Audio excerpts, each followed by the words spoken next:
September 10, 1944. Northern Italy.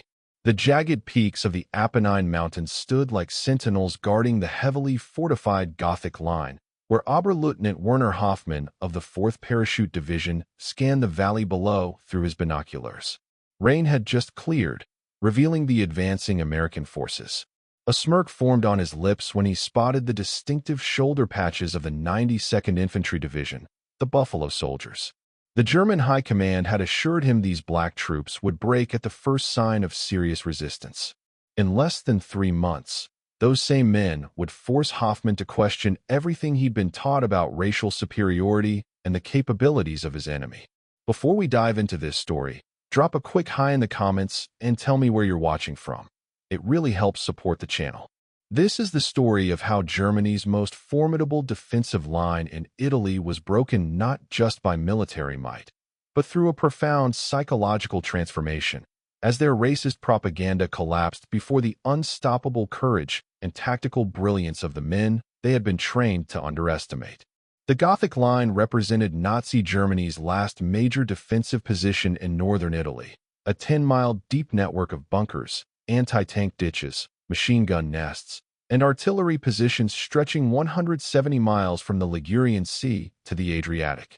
German engineers had spent over 8 months constructing this formidable barrier, embedding 2,376 machine gun nests, 479 anti-tank guns, and more than 120,000 mines throughout the mountainous terrain. With the natural barrier of the Apennines enhancing the defenses, German commanders considered it impenetrable, especially against what they viewed as inferior troops. The 92nd Infantry Division, nicknamed the Buffalo Soldiers after the black cavalry units that fought in the American West, arrived in Italy in July 1944. The division consisted of approximately 15,000 men, most of them African Americans serving under white officers. Despite completing the same rigorous training as other American units, they faced persistent discrimination within the military and were often assigned to support roles rather than combat positions. This deployment to the Italian front would be their chance to prove their worth as fighting men.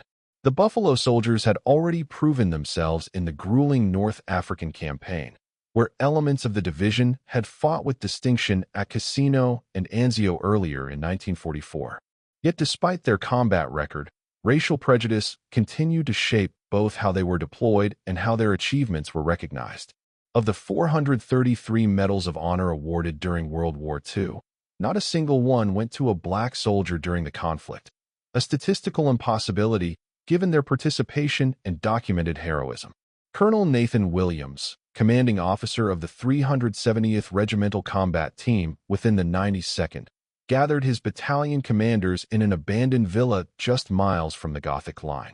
A West Point graduate with 20 years of service, Williams had fought prejudice his entire career. His own promotion to colonel had been delayed 3 times despite exemplary performance evaluations, a pattern familiar to black officers throughout the military. Gentlemen, the intelligence reports confirm what we suspected. German propagandists have been instructing their troops that we're inferior soldiers who'll break at the first sign of resistance, Williams said, passing around captured German leaflets depicting crude caricatures of black soldiers fleeing battle. They believe we lack the discipline and courage to mount a serious assault. The propaganda materials included a pamphlet titled The Black American in Combat that had been distributed to German units facing the 92nd Division. It claimed that black troops were inherently lacking the intelligence and courage required for modern warfare and instructed German soldiers to direct heavy fire at these units to induce panic and mass retreat. These materials were part of a deliberate psychological operation based on Nazi racial ideology. Captain James Beckford, a young officer from Harlem who had earned a Silver Star earlier in the campaign, studied the propaganda with a tight jaw. With all due respect, sir, we can use this to our advantage. If they underestimate us, that gives us the element of surprise. Beckford had seen action at Cassino, where his platoon had held a strategically vital ridge against 3 German counterattacks. Despite being recommended for the Distinguished Service Cross, he had received the Lesser Silver Star, a pattern of downgrading awards for black servicemen that was common throughout the war. Precisely, Captain, Williams nodded. And that's exactly what our strategy will exploit. Meanwhile, 20 miles north within the Gothic line, Oberleutnant Werner Hoffmann was briefing his company. A decorated veteran of campaigns in France and Russia, Hoffmann had been wounded at Stalingrad before being reassigned to Italy. At 34, he still believed fervently in German superiority, reinforced by years of Nazi indoctrination. Hoffmann was a product of the German educational system after the Nazi takeover. As a university student in Munich in 1936, he had attended lectures on racial science that claimed to demonstrate the superiority of Aryan Germans over other ethnic groups. These pseudoscientific theories had been integrated into military training, creating an environment where racial prejudice was not just permitted but institutionalized. The Americans are bringing in their Negro troops, he told his men, pointing to intelligence photographs. According to our reports, these soldiers are poorly trained, undisciplined, and prone to panic under fire. They've been kept from serious combat until now because their own commanders don't trust them. The German 4th Parachute Division had been reinforced with 2,800 fresh troops in August, bringing them close to full strength with 11,600 men. They had 58 heavy machine guns, 24 mortars, and 18 artillery pieces covering the sector facing the 92nd Division. German engineers had calculated that breaking through these defenses would require an attacking force at least 3 times larger, which the 92nd didn't have. Unteroffizier Karl Müller, a young NCO from Munich, raised his hand. But sir, haven't these units been in Italy for months now? They must have some combat experience.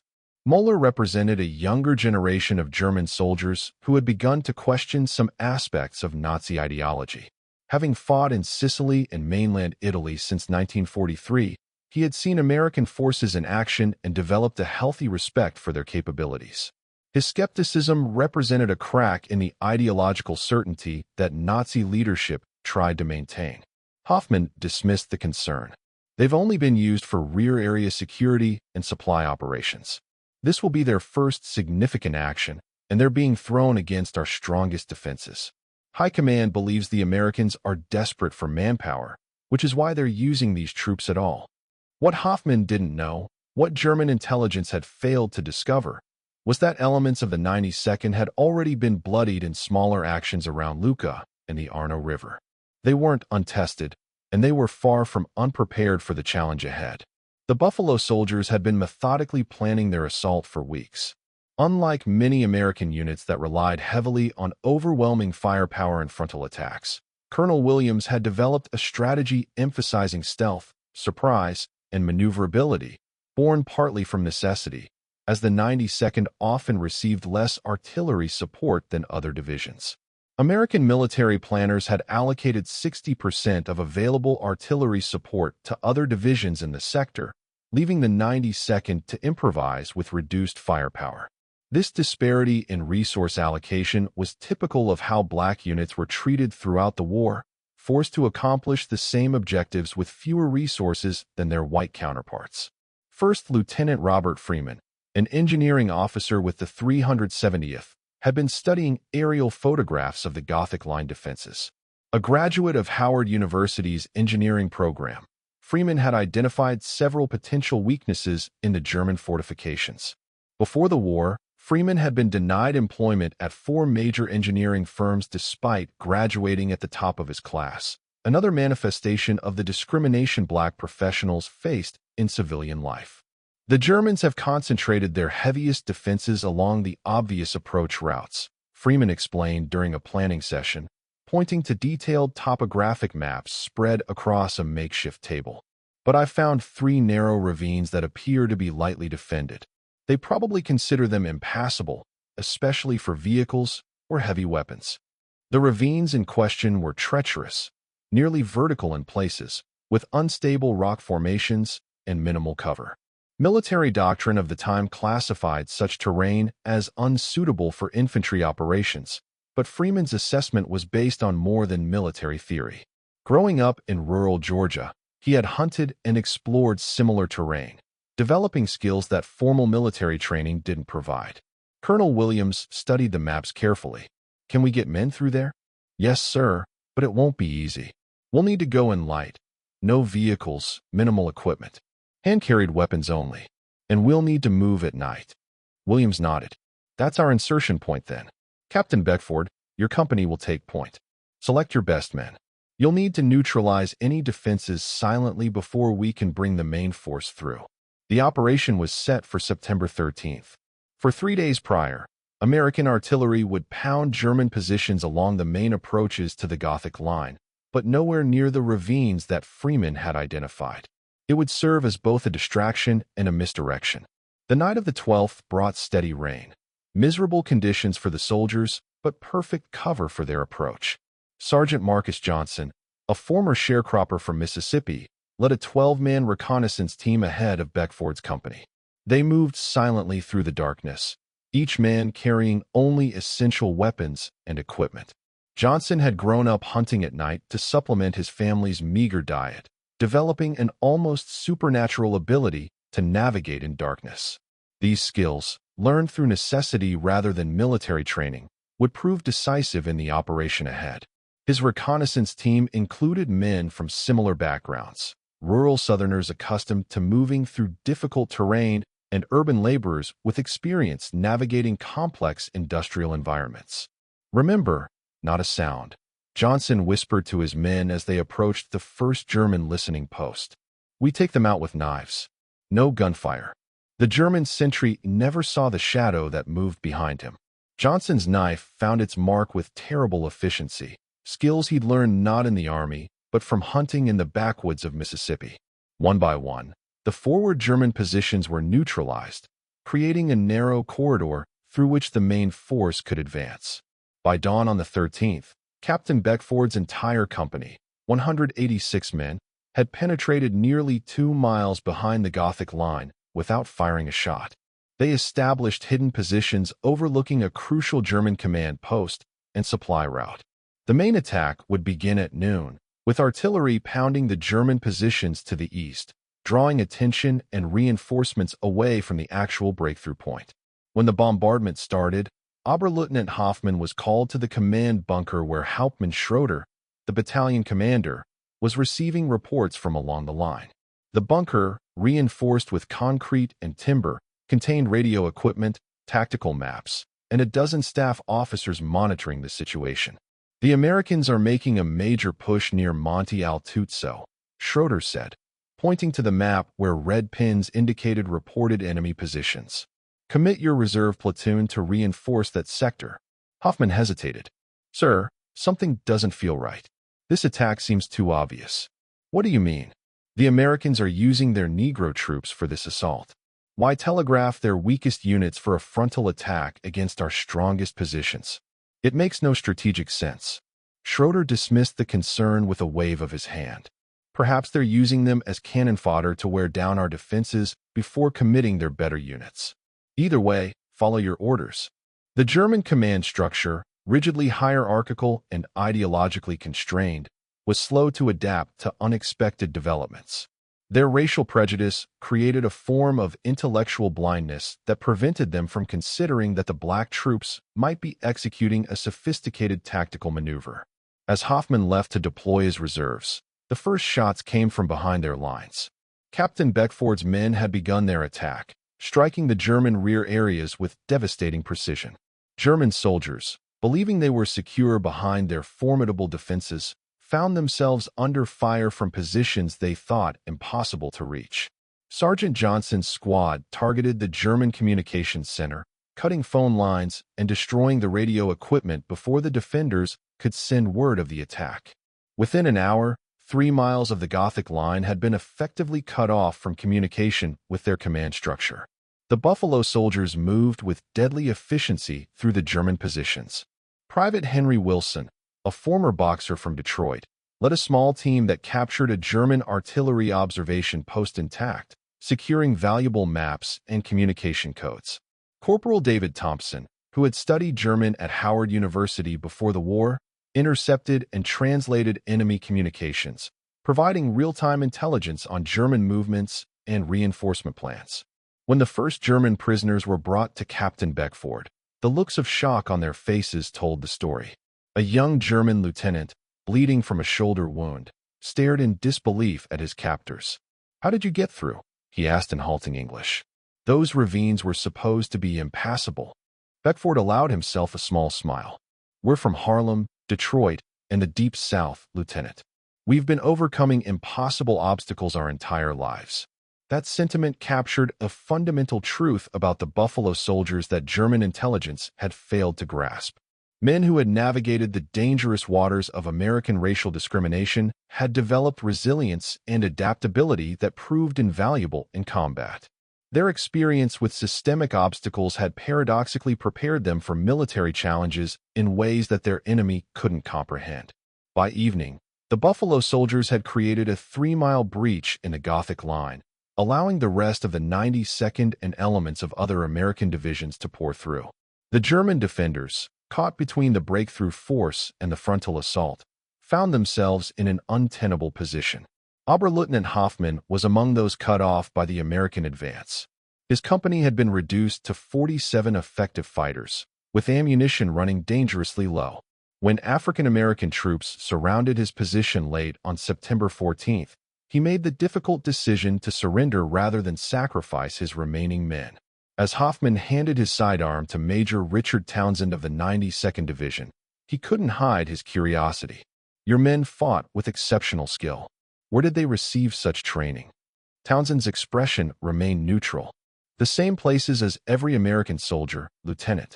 Fort Huachuca, Camp Robinson, Fort McClellan.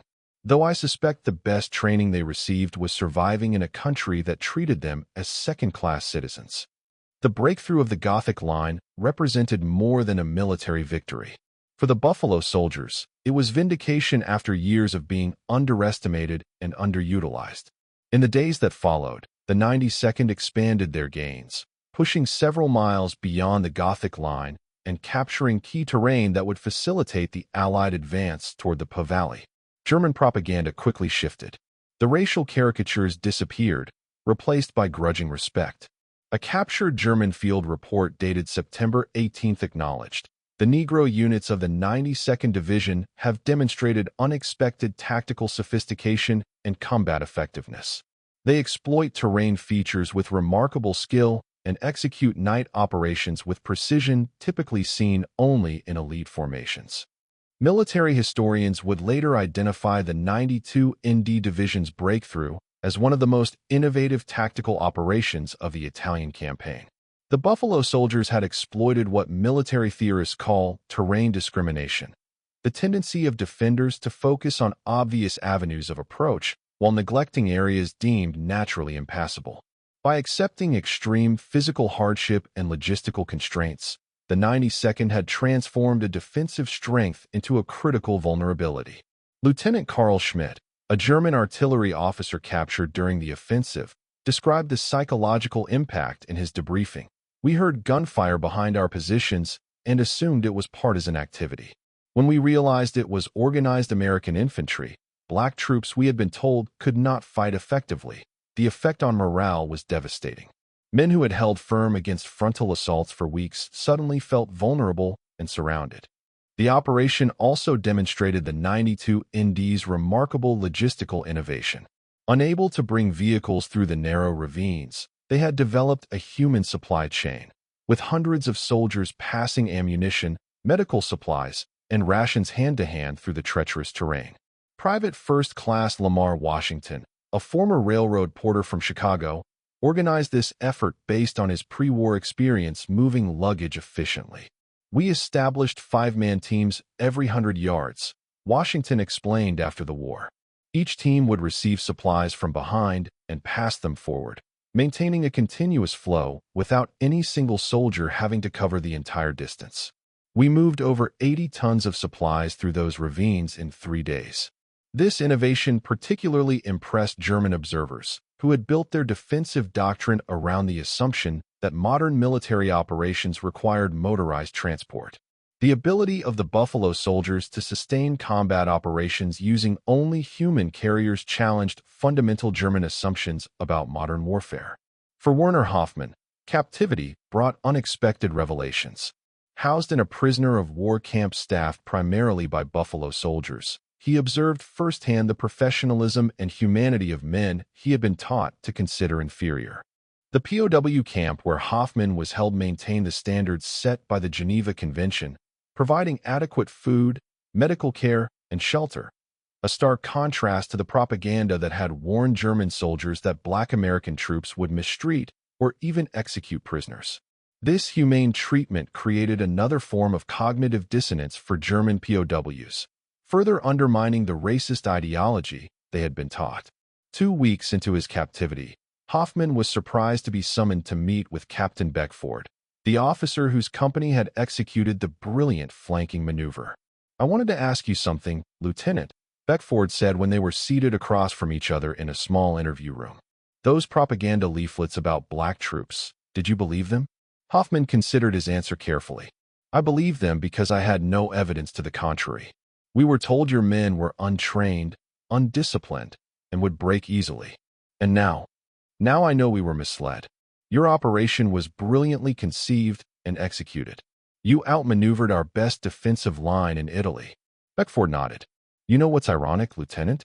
In many ways, your propaganda helped us succeed. When you underestimate your enemy, you create opportunities for them to surprise you." The conversation stayed with Hoffman long after. In his diary, recovered after the war, he wrote, "I have been forced to reconsider much of what I was taught about racial differences. The men who defeated us were not just physically capable, but demonstrated intelligence, discipline, and tactical creativity that rivaled our best units. If I have been wrong about this, what else might I have been wrong about?" The success at the Gothic line came at a heavy cost for the 92nd Division. By September 18th, they had suffered 2,187 casualties, with Captain Beckford among the wounded, though he would recover and return to duty.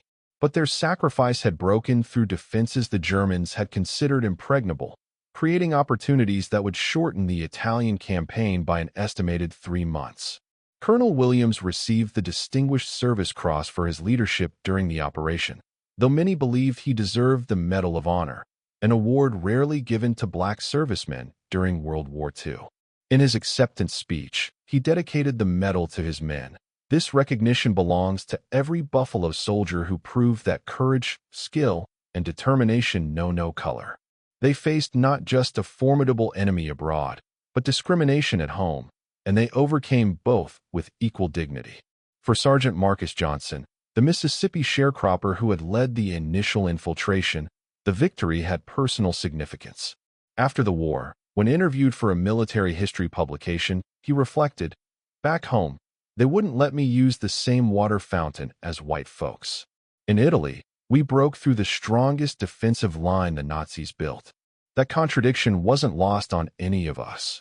The broader strategic impact of the 92 Indies breakthrough was significant. Allied forces poured through the gap in the Gothic line, forcing German forces to retreat northward toward the Po Valley. The German 10th Army, which had been effectively holding the line for months, suddenly found itself compromised and vulnerable to encirclement. Field Marshal Albert Kesselring, commander of German forces in Italy, was forced to commit his strategic reserves to stabilize the front, units he had been saving for an anticipated Allied push farther east. In his post-war memoirs, Kesselring acknowledged, "The unexpected penetration of the Gothic line by the American 92nd Division created a crisis we struggled to contain. Their exploitation of terrain we had deemed impassable demonstrated a level of initiative and fieldcraft we had not anticipated from these troops." The psychological impact on German forces was perhaps even more profound than the tactical victory. German soldiers who had been assured of their inherent superiority now faced the reality that they had been outfought by men their ideology deemed inferior. This cognitive dissonance rippled through the ranks, contributing to declining morale. A German intelligence assessment from October 1944, captured later in the war, noted, "Contact with Negro American troops has had a detrimental effect on our soldiers' belief in racial doctrines. Combat performance of these units contradicts established propaganda, creating ideological confusion among our ranks." For the Buffalo soldiers themselves, the victory bolstered a confidence that would carry them through the remainder of the Italian campaign. Staff Sergeant William Morris, a squad leader in the 370th Regiment, later wrote to his family, "After breaking through the Gothic line, we knew there was nothing we couldn't accomplish. The Germans had built their strongest defenses, and we found a way through. More importantly, we forced them to see us, really see us, as soldiers to be respected, not caricatures to be mocked." The 92nd Division would continue fighting in Italy until the war's end, participating in the spring 1945 offensive that finally drove German forces from northern Italy. Throughout these operations, they faced continued discrimination from parts of the American military establishment, even as they earned grudging respect from their enemies. Lieutenant Colonel Benjamin Davis, Jr., one of the highest-ranking black officers in the European theater, visited the 92nd after the Gothic line breakthrough. A founder of the Tuskegee Airmen program, Davis understood better than most the significance of their achievement. "What you men have accomplished here will echo far beyond this battlefield," he told a gathering of officers and NCOs. "You've not only defeated a military enemy, but struck a blow against prejudice itself.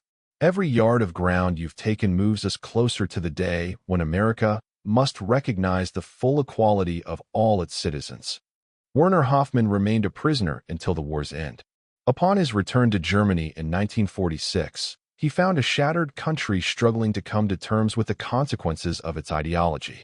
The beliefs he had once held with such certainty had led to nothing but destruction. In this environment of forced reckoning, his experiences with the Buffalo Soldiers took on new significance. In 1953, Hoffmann wrote a letter to the U.S. War Department, requesting help in contacting Captain Beckford. Against all odds, the letter eventually reached Beckford, who was by then working as an attorney in New York City. The two men began a correspondence that would last for decades, former enemies finding common ground in their shared humanity. In one letter, dated 1955, Hoffmann wrote, "I now understand that the greatest defeat I suffered was not military but ideological. The lie of racial superiority collapsed before the evidence of your men's courage and capability. In losing that battle, I ultimately gained something far more valuable, the truth." The tactical innovations developed by the 92nd Division at the Gothic line would be studied in military academies for years to come. Their emphasis on stealth, terrain exploitation, and surprise became a model for operations against fortified positions. Yet for decades, their contributions received little attention in mainstream historical accounts of the war. Colonel Williams, who retired from the Army in 1960, devoted much of his later life to ensuring the Buffalo Soldiers' achievements would not be forgotten. He collected stories, photographs, and documents, eventually establishing a small museum dedicated to the 92nd Division. When asked why this work was so important to him, he explained, "History has a way of erasing the contributions of Black Americans. I refuse to let that happen to my men. They changed the course of the war in Italy, and they deserve to be remembered for it."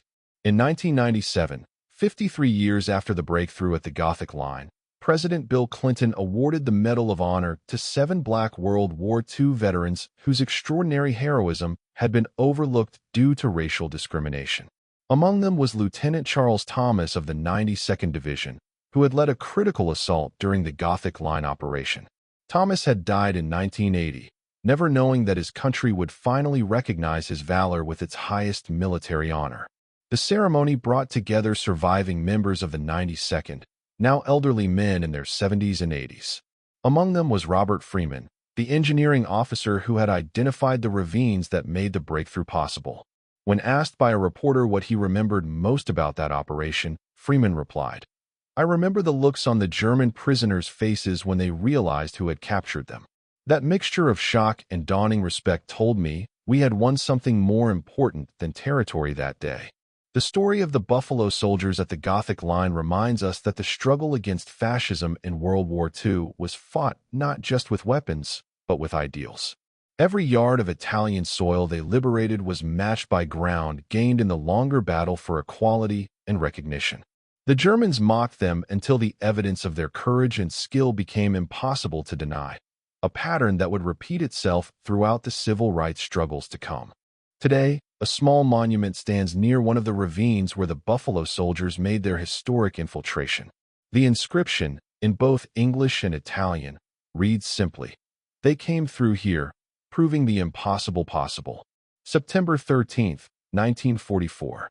Perhaps the most fitting testament to their achievement came from an unexpected source.